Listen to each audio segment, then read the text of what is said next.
आज अनसुनी कहानी ऐसे व्यक्ति की जिसके नाम में गांधी नहीं था, लेकिन कांग्रेस में रुतबा वही था। आज बात ऐसे नेता की जो इंदिरा गांधी, राजीव गांधी से लेकर सोनिया और राहुल गांधी का करीबी रहा। आज अनसुनी कहानी उस शख्स की जिसने अकेले गुजरात में मोदी शाह की जोड़ी का मुकाबला किया। आज अनसुनी कहानी ऐसे शख्स की जो कई दशकों तक कांग्रेस का संकट मोचक बना रहा। आज बात ऐसे नेता की जिसे बॉलीवुड के महानायक ने लोकसभा टिकट दिलाया था।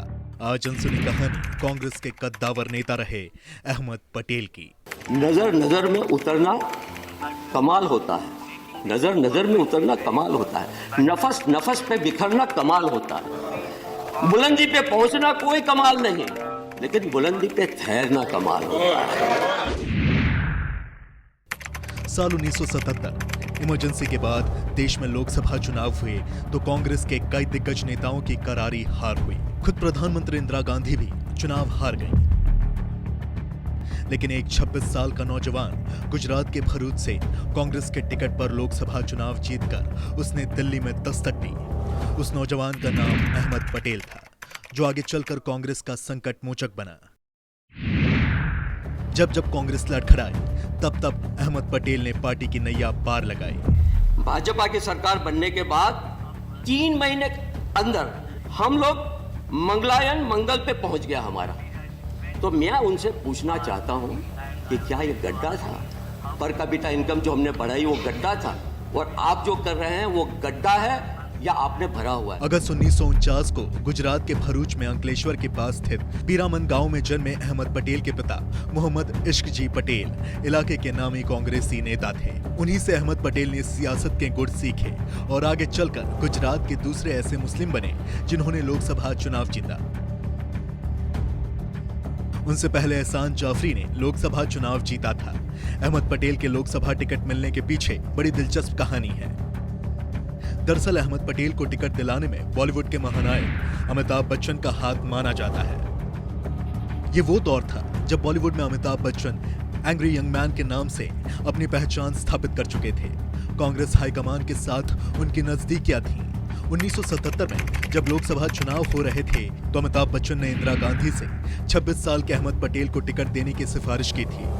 अमिताभ की सिफारिश के बाद अहमद पटेल को कांग्रेस का टिकट मिला और कांग्रेस विरोधी लहर में उन्होंने पार्टी के फैसले को सही साबित किया। अहमद पटेल 62,000 से अधिक वोटों से चुनाव जीतकर लोकसभा पहुंचे। इस जीत से अहमद पटेल गुजरात कांग्रेस में ध्रुव तारे की तरह उभरे।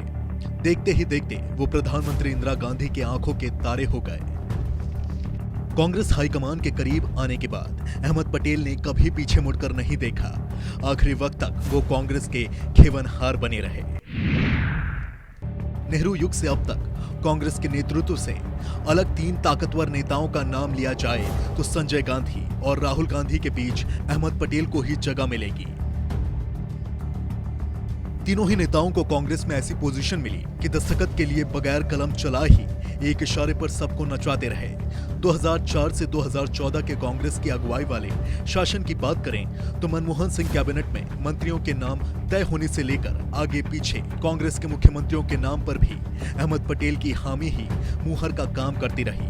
ऐसा कहा जाता है कि दस्तखत कराना तो रस्म अदायगी का हिस्सा ही रहा। अहमद पटेल के इशारे काफी थे। दरअसल अहमद पटेल को हमेशा संगठन का आदमी माना गया। खुद अहमद पटेल ने सरकार से ज्यादा संगठन को तवज्जो दी।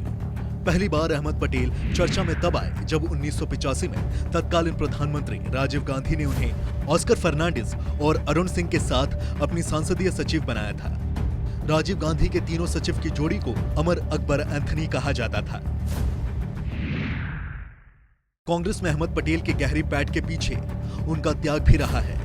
जब सियासतदार मंत्री पद के लिए ललायत रहते हैं और संगठन से दूर भागते हैं तो अहमद पटेल ने हमेशा संगठन को ही तरजीह दी। 1980 में जब कांग्रेस के केंद्र में जबरदस्त वापसी हुई तो वहीं अहमद पटेल दोबारा लोकसभा चुनाव जीतकर दिल्ली पहुंचे। इंदिरा गांधी अहमद पटेल को अपनी कैबिनेट में शामिल करना चाहती थी, लेकिन उन्होंने संगठन के प्रति अपना मुंह जाहिर करते हुए मंत्री पद ठुकरा दिया। 1984 में इंदिरा गांधी के निधन के बाद चुनाव हुए तो कांग्रेस की प्रचंड बहुमत से सरकार बनी। राजीव गांधी देश के प्रधानमंत्री बने। उन्होंने अहमद पटेल को मंत्री पद ऑफर किया, लेकिन एक बार फिर पटेल ने सत्ता की जगह संगठन को चुना।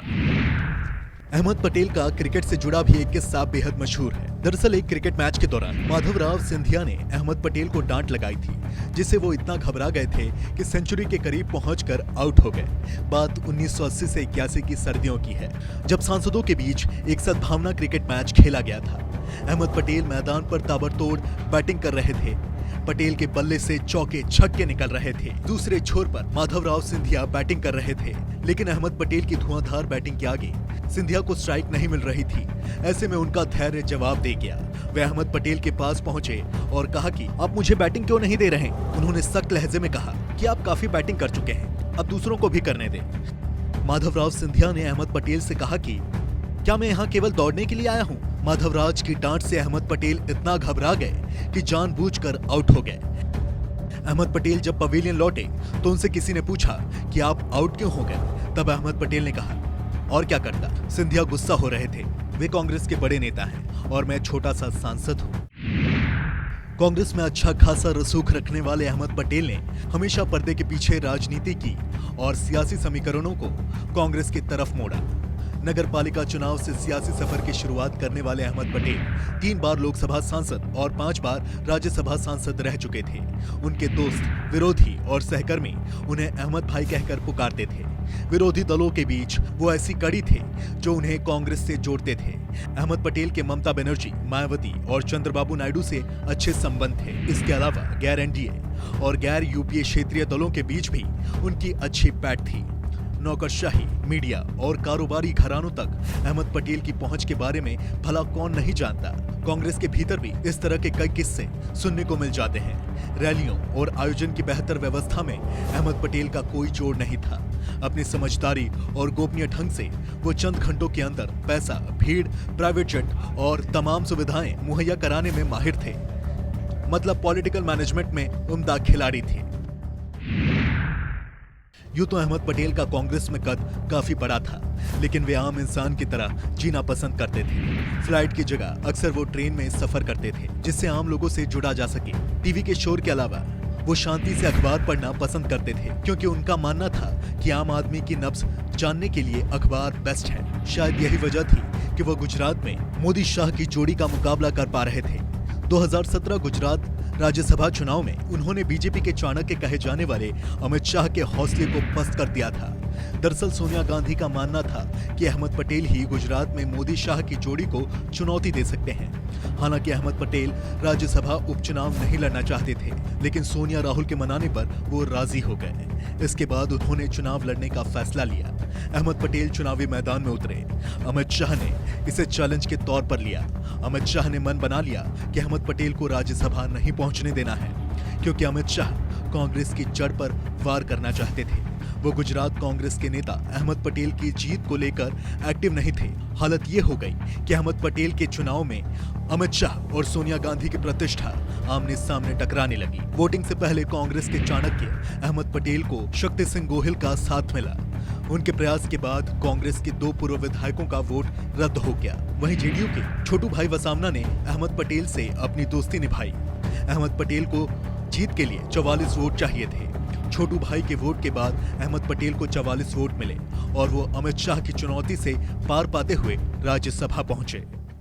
ऐसे तो लिखने पढ़ने में थोड़ा सा कम ये लोग जानते हैं, लेकिन पहली बार मैनिफेस्टो में दिन और रात एक करके मैनिफेस्टो से कुछ चीज निकाली और अपने जो मैनिफेस्टो या अध्यादेश है उसके साथ तुलना करने की कोशिश की। हमारा मैनिफेस्टो, जैसे एग्जांपल दूंगा, है घोड़ा, लेकिन ये गधे के साथ उन्होंने कंपेयर करने की कोशिश की है। मिलनसार और व्यवहारिक छवि के धनी अहमद पटेल की राजनीतिक यात्रा जितनी आकर्षक नजर आती है, उतनी आसान नहीं रही है। बात 1985 की है। तत्कालीन प्रधानमंत्री राजीव गांधी नौकरशाही के बंधनों को तोड़ना चाहते थे। अहमद पटेल, अरुण सिंह और ऑस्कर फर्नांडिस को लेकर उनका किया गया प्रयोग फेल हो गया। तीनों नेता सख्त आईएस लॉबी से पार पाने में नाकाम रहे, क्योंकि उनके पास ना तो कोई प्रशासनिक अनुभव था और ना ही राजनीतिक चतुराई। लेकिन वक्त के साथ अहमद पटेल सियासी समीकरणों को समझने लगे। 1991 में राजीव गांधी की मौत के बाद अहमद पटेल अहम भूमिका में नजर आए। राजीव गांधी के बाद तत्कालीन प्रधानमंत्री पीवी नरसिम्हा राव ने अपने और 10 जनपद के बीच सेतु के तौर पर अहमद पटेल का इस्तेमाल किया। यही वो दौर था जब अहमद पटेल ने सोनिया गांधी का भरोसा जीत लिया। सीताराम केसरी को कांग्रेस अध्यक्ष बनाया गया तो अहमद पटेल को कोषाध्यक्ष का भार सौंपा गया।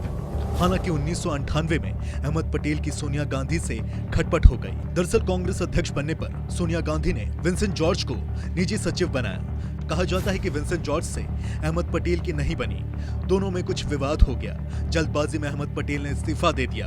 उनके पास कोई जिम्मेदारी नहीं थी, जिससे अहमद पटेल काफी निराश थे। एक तरह से वो कोप भवन में रहे। इस दौरान अहमद पटेल को मोतीलाल वोरा और माधवराव सिंधिया का सहयोग मिला। इन दोनों नेताओं ने 10 जनपद पर अहमद पटेल की वापसी कराई। इसके बाद फिर अहमद पटेल का रुतबा कांग्रेस में बढ़ता चला गया। 2001 में सोनिया गांधी ने उन्हें अपना राजनीतिक सलाहकार बनाया। अपने जीवन के आखिरी दिन तक वो इस ओहदे के साथ काम करते रहे।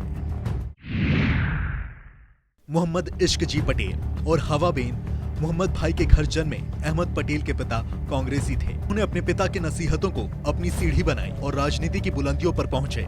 पंचायत के अध्यक्ष पद पर सियासत की शुरुआत करने वाले अहमद पटेल को 1986 में गुजरात कांग्रेस का अध्यक्ष बनाया गया। इससे पहले 1983 और 84 तक राष्ट्रीय कांग्रेस कमेटी के ज्वाइंट सेक्रेटरी थे।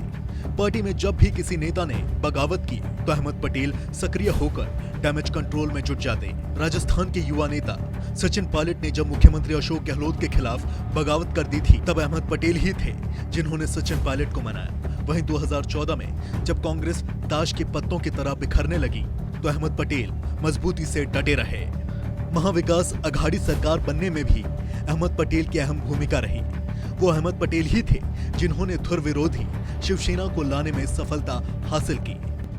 देश में 2004 से 2014 तक यूपीए का शासन था। अहमद पटेल चाहते तो बड़े आराम से कैबिनेट मंत्री बन सकते थे, लेकिन उन्होंने मंत्री पद की जगह एक बार फिर से संगठन को चुना।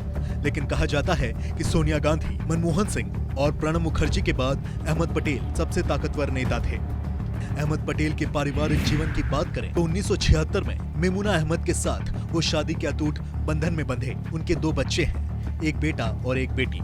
बेटी मुमताज पटेल अब पिता की सियासी विरासत को आगे बढ़ा रही हैं।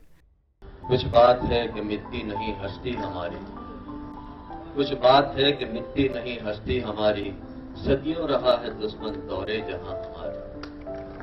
यूनान रोम मिस्र सब मिट गए जहां से, यूनान रोम मिस्र सब मिट गए जहां से, बाकी है सिर्फ नामो निशान। 25 नवंबर 2020 दिन बुधवार सुबह 3:30 पर कांग्रेस के संकट मोचक अहमद पटेल की धड़कनें रुक गईं। 1 महीने पहले ही उन्हें कोरोना हुआ था। इसके बाद उनका स्वास्थ्य काफी बिगड़ गया। अहमद पटेल के कई अंगों ने काम करना बंद कर दिया था। आखिरकार कांग्रेस का यह अनोखा तारा हमेशा हमेशा के लिए इस दुनिया को अलविदा कह गया।